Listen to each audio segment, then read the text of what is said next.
আসসালামু আলাইকুম। বাংলাদেশ বেতার সিলেট সংবাদ পড়ছি মোহাম্মদ ফয়সাল উদ্দিন। আগামী 12ই ফেব্রুয়ারি নির্বাচনের দিন বিকেল 4:30টার পর নিয়মিত ভোট গণনার সময় একই সাথে পোস্টাল ব্যালট গণনা করা হবে বলে জানিয়েছে নির্বাচন কমিশন। গতকাল ইসির এক বার্তায় প্রবাসী ভোটার নিবন্ধন বিষয়ক ওসিভি এসডিআই প্রকল্পের টিম লিডার সালিম আহমদ খান এই তথ্য জানান। ইসির বার্তায় বলা হয়েছে, বিভিন্ন সোশ্যাল মিডিয়ায় পোস্টাল ভোটের ফলাফল সংক্রান্ত নানা ধরনের বিভ্রান্তিমূলক অপপ্রচারের প্রসঙ্গে জানানো হচ্ছে যে পোস্টাল ব্যালট পেপার নির্বাচনের দিন বিকেল 4:30টার পরে নিয়মিত ভোট গণনার সময় একই সাথে গণনা করা হবে। উল্লিখিত সময়সীমার পূর্বে ভোটের ফলাফল জানার কোনো সুযোগ নেই। এ বিষয়ে যে কোনো ধরনের মিথ্যা প্রচারণায় বিভ্রান্ত না হওয়ার জন্য জনসাধারণকে বিশেষভাবে অনুরোধ করেছে নির্বাচন কমিশন। সিলেটে 4 দিন সব ধরনের সভা সমাবেশ, মিছিল ও শোভাযাত্রার উপর নিষেধাজ্ঞা জারি করা হয়েছে।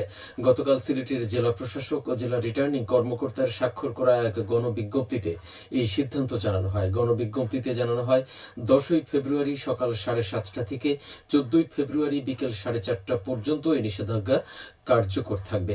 নির্বাচনী এলাকায় ভোট গ্রহণ শুরুর আগের 48 ঘণ্টা এবং ভোট গ্রহণ পরবর্তী 48 ঘণ্টা সময়কে সামনে রেখে এই ব্যবস্থা নেওয়া হয়েছে।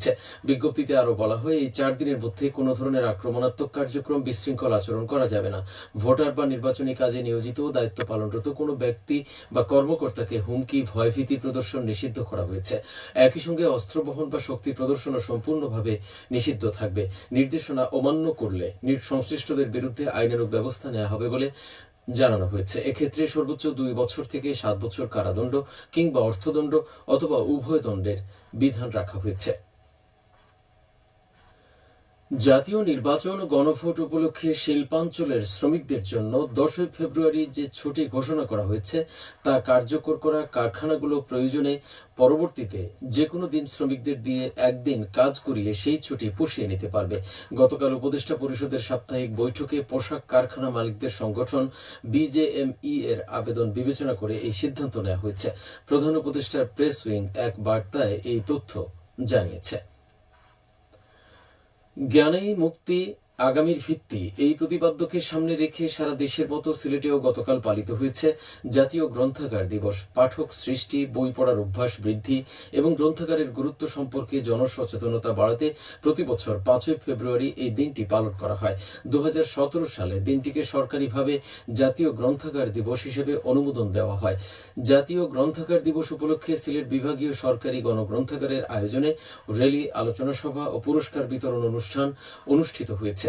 গতকাল সকালে সিলেট কেন্দ্রীয় শহীদ মিনার থেকে একটি র্যালি বের হয়ে বিভাগীয় সরকারি গণগ্রন্থাগার প্রাঙ্গণে এসে শেষ হয়। পরে ফেস্টুন উড়িয়ে দিবসের আনুষ্ঠানিক উদ্বোধন করেন সিলেটের অতিরিক্ত জেলা প্রশাসক সাইদা পারভিন। প্রধান অতিথির বক্তব্যে তিনি বলেন, বই মানুষকে শুধু জ্ঞানে দেয় না, চিন্তা করতে শেখায় এবং মানবিক মানুষ হিসেবে গড়ে তোলে। একটি আলোকিত জাতি গঠনের প্রথম শর্ত হল শিশু কিশোরদের বইয়ের সাথে সম্পৃক্ত করা এবং নিয়মিত পাঠাভ্যাস গড়ে তোলা। অনুষ্ঠানে প্রধান আলোচক হিসেবে বক্তব্য রাখেন ভাষা সৈনিক অধ্যক্ষ মোহাম্মদ মাসুদ খান।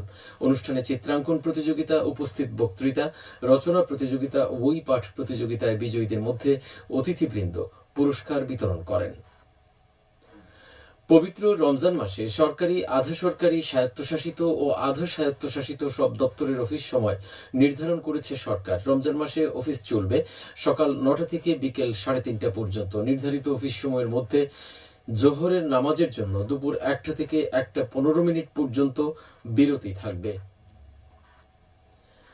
ত্রয়োদশ জাতীয় সংসদ নির্বাচন ও গণভোটে ভোট গ্রহণকারী কর্মকর্তাদের 2 দিনব্যাপী প্রশিক্ষণ কর্মশালা গতকাল শেষ হয়েছে মৌলভীবাজারের কমলগঞ্জে। গত মঙ্গলবার উপজেলার কমলগঞ্জ সরকারি গণমহাবিদ্যালয় প্রাঙ্গণে এই কর্মশালার উদ্বোধন করা হয়। কর্মশালায় মৌলভীবাজার 4 আসনের উপজেলার 76টি ভোট কেন্দ্র ও 437টি ভোট কক্ষের দায়িত্বে নিয়োজিত 1457 জন প্রিজাইডিং, সহকারী প্রিজাইডিং ও পোলিং কর্মকর্তা অংশ নেন। জেলা প্রশাসন ও জেলা রিটার্নিং কর্মকর্তার কার্যালয় এর আয়োজন করে। বাণিজ্যিক বিরোধ দ্রুত ও কার্যকরভাবে নিষ্পত্তির লক্ষ্যে সরকার প্রথমবারের মতো সারা দেশে বাণিজ্যিক আদালত প্রতিষ্ঠা করেছে। এর মধ্যে সিলেটে একটি আদালত গঠন করা হয়েছে। এর ফলে সারা দেশে 74টি বাণিজ্যিক আদালত কার্যকর হলো। সিলেটের গোয়াইনঘাটে নোয়াগাঁও প্রত্যাশা কিন্ডারগার্টেনের বার্ষিক ক্রীড়া প্রতিযোগিতার পুরস্কার বিতরণী অনুষ্ঠান অনুষ্ঠিত হয়েছে। অভিভাবক, শিক্ষার্থী ও আমন্ত্রিত অতিথিদের উপস্থিতিতে আয়োজনটি সম্পন্ন হয়। গতকাল সকালে দশগাঁও নোয়াগাঁও উচ্চ বিদ্যালয় ও কলেজ মিলনায়তনে এই অনুষ্ঠানের আয়োজন করা হয়।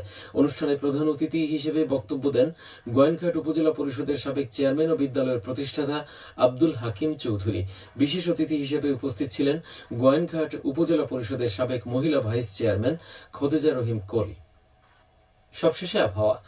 রাত 1টা পর্যন্ত পূর্বাভাসে বলা হয়েছে সিলেট সহ পার্শ্ববর্তী এলাকায় আজ কোনো সতর্কবাণী নেই এবং কোনো সংকেতও দেখাতে হবে না। আজ সিলেটে সূর্যোদয় হয়েছে 6টা 33 মিনিটে এবং অস্ত যাবে 5টা 40 মিনিটে। সংবাদ শেষ হলো। আমাদের পরবর্তী স্থানীয় সংবাদ প্রচারিত হবে বিকেল 4:30টায়। শোনার আমন্ত্রণ রইল।